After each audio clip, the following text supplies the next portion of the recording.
doctor Luis Carlos Ugalde, director general de Integralia, una firma, una organización de análisis de riesgo político, colaborador en este espacio de noticias de Grupo Fórmula. Luis Carlos, ¿cómo te va? Muy buenas noches. Hay un tema muy sabroso para compartir. Primero, un saludo. Pepe, muy buenas noches, con todo gusto como siempre. Muchas gracias. ¿A qué me refiero con el tema sabroso?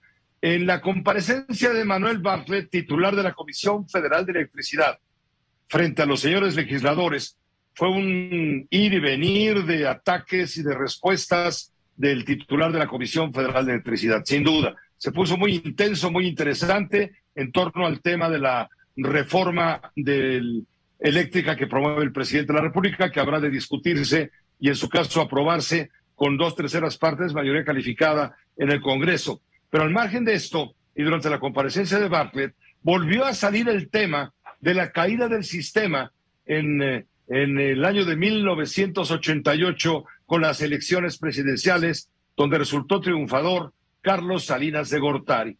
Le preguntaron y le dijeron que por qué había él, siendo secretario de Gobernación y presidente de la Comisión Federal Electoral, no había INE entonces, ¿por qué había permitido que se cayera el sistema? Que explicara qué fue lo que pasó, porque siempre se dudó de la legitimidad del poder de Carlos Salinas de Gortari a raíz de este episodio. Y él simplemente contestó, se trató, lo confieso, de un amaciato entre Carlos Salinas de Gortari y el Partido Acción Nacional.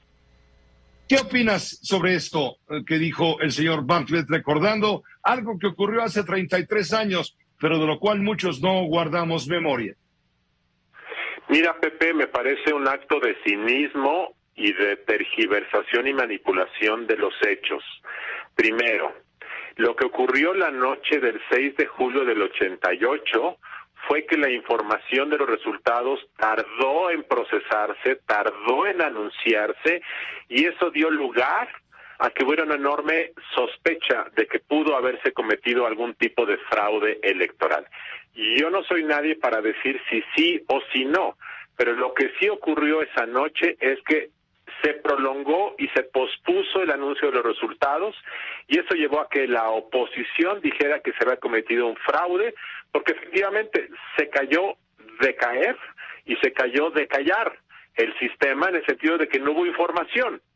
Y eso es un hecho verificable, y de hecho pasaron semanas sin que se tuviera la información completa de todas las casillas. Era otra época, no había celulares, no había internet, no había mecanismos de información, pero el gobierno lo dijo. Por cierto, Pepe, Miguel de la Madrid, en sus memorias, Miguel de la Madrid, que en paz descanse, dice que la explicación de esa caída o de esa callada del sistema se debió a que la información de las zonas urbanas siempre fluye más rápido, y que la información de las primeras horas de la noche del domingo 6 de julio mostraba que el candidato Cuauhtémoc Cárdenas iba a la cabeza porque en la Ciudad de México había ganado por una gran ventaja, y que hubo una decisión política de tratar de administrar el flujo de información para evitar que hubiera una percepción de que si los primeros datos decían que ganaba la izquierda, la gente saliera a festejar, y que al otro día, cuando ya vinieran los datos del resto del país y de las zonas rurales y dijeran el PRI ganó, ya fuera algo que no fuera creíble. Esa es una explicación de la Madrid. Pero el tema es que sí hubo una lentitud enorme que llevó a que la izquierda, de la cual presuntamente es parte López Obrador, acusara por mucho tiempo de un fraude histórico en el 88, que por cierto, fue por ese presunto fraude que se creó el IFE en 1990. Debo decir además que 2 años antes en Chihuahua hubo una elección muy importante, simbólica, que llegó a ser un escándalo internacional, donde el PRI o el gobierno habría manipulado los resultados para que ganara el candidato del PRI en contra del candidato del PAN, que era Francisco Barrio, que tenía un gran apoyo en Chihuahua y que presuntamente habría habido un fraude. Pero esa es la realidad. Lo que ocurrió después de esa elección fue que Salinas de Gortari, queriendo comprar gobernabilidad y queriendo comprar consenso, empezó a negociar con el PAN una agenda de gobierno que finalmente se llevó a la práctica. Y entonces lo que hoy Bartlett hace, y lleva haciéndolo varios años, es que dice como el PAN pactó con Salinas durante su sexenio, después de la elección, entonces el presunto fraude del 88 en realidad es una maciata entre el PAN y Salinas. Esto es una falacia.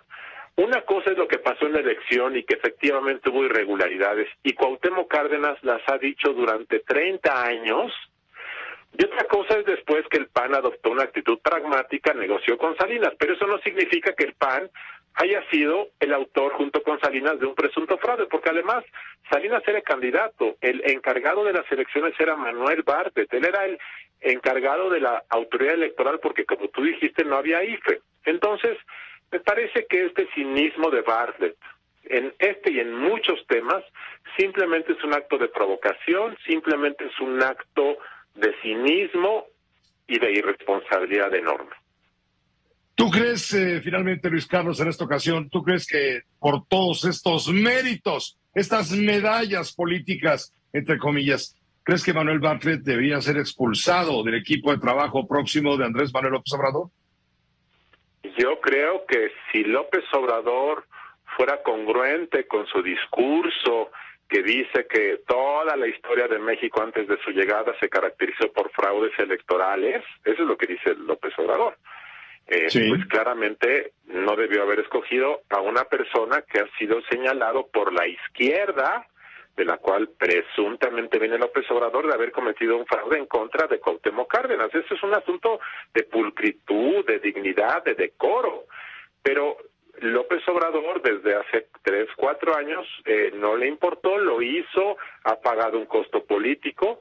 Y además ahora Manuel Bartlett, que es una persona soberbia, que es una persona resentida, que es una persona que es un rostro, se manifiesta un enorme coraje, está, me parece que, tergiversando, manipulando, forzando, exacerbando los ánimos en un tema eléctrico, que no solamente es un tema eléctrico, es un tema económico, es un tema ideológico, es un tema del futuro del país. Y creo que lo que está ocurriendo es que López Obrador ha encontrado en él a un provocador que a López Obrador le gusta, porque López Obrador en el fondo también quiere provocar, Pepe. Muchas gracias, Luis Carlos Ugalde, como siempre, es un gusto escucharte. Igualmente, Pepe, muy buenas noches. Esta fue una producción de Grupo Fórmula. Encuentra más contenido como este en radioformula.mx.